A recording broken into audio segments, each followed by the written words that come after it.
Welcome back to the neighborhood, boys and girls. Our next guest is Doug Johnston from Remax. Doug, welcome to the neighborhood. Thanks for having me. Awesome. So just give a little bit of a background of how you got into real estate and what your career is like right now. I got into real estate because prior to real estate, I was self-employed. I owned a landscape and hardscape company. Okay. Prior to that, I owned a very large entertainment company, you know, DJs, bands, comedians, Okay. etc. The landscape, hardscape aspect of life got a little rough on the body. I sold my business. That was the ultimate goal, build it up and sell it. And I've always had a fascination with, you know, real estate, helping people, flipping houses, etc.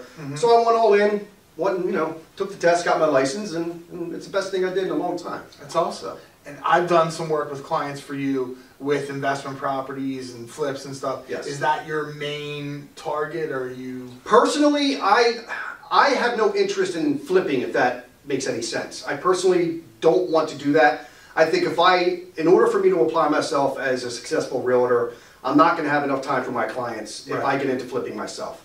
Maybe one day down the road I may, but right now I have no interest in it. No, but you like to work with investors and find them their property. I do. Okay. I do. I like to see the end result. I like to see when they buy a house for X amount of dollars, they do their part of flipping it, we close, they make an X amount of dollars, they handshake, the smile. It's great. Awesome. It's rewarding. Awesome. And we were talking beforehand, not a lot of inventory, and one of your favorite topics is sweat equity. So let's tell the people in the neighborhood what actually sweat equity is and how they might be able to use that for them to find their perfect house right now. Yeah, that's a great topic. Sweat equity, basically, in a nutshell, is doing work yourself without hiring a contractor that adds value to your home, significant value to your home. Sweat equity requires, a little bit of a strong back, and you can't be afraid to make mistakes. You can't be afraid to tackle something you're unfamiliar with. For example, when you first start your job, your first day on the job, you don't really know what to do. You've got to be taught how to do it. You have to have that comfort zone of going in and doing it. It's the same thing when you get on your hands and knees, rip out linoleum, and put in tile. Or you go out back and you take the wood decking off and put on Trex deck. Or you hang cabinets. If you can read a level and read a tape measure, do a little research, call a contractor, you'd be surprised what you can do. Yeah. Really. I mean, it's not that hard. No disrespect to contractors. But it's not that hard to rip up linoleum and put in tile in a powder room. You start off in the powder room, master that, go to the kids' bathroom, master that, and then you go to the master bathroom. So you make trial and error, you make your mistakes, you correct them. By the time you get to the big boy spot of the house, you're more comfortable. Now, do you do things like YouTube videos? Do you watch them, or do you go to Home Depot and do those classes to learn, or how do you actually start the show? Being in the business, I'm fortunate enough to know several contractors, several flippers. I've never took I've never took wood shop in high school. I'm not a carpenter by any means, but I'm currently building a cabana in my backyard. A poolside cabana that I've always wanted. It's my midlife crisis project. But I just did a little research. I asked a few questions. I stared at the lawn for about 2 weeks. And I said, you know what? Let's start setting the posts. And I added value to my home. If I can do it, I don't expect a little 95-pound woman to carry 200-pound posts. Okay? Right. But if I can do it, anybody can do it. Anybody can do it. Anybody can do it. And what's your favorite part of being a realtor?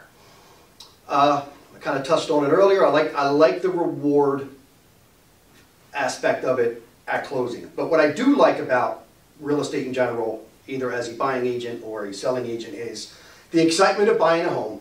Because we're not only realtors, but we're also psychologists. We're mediators.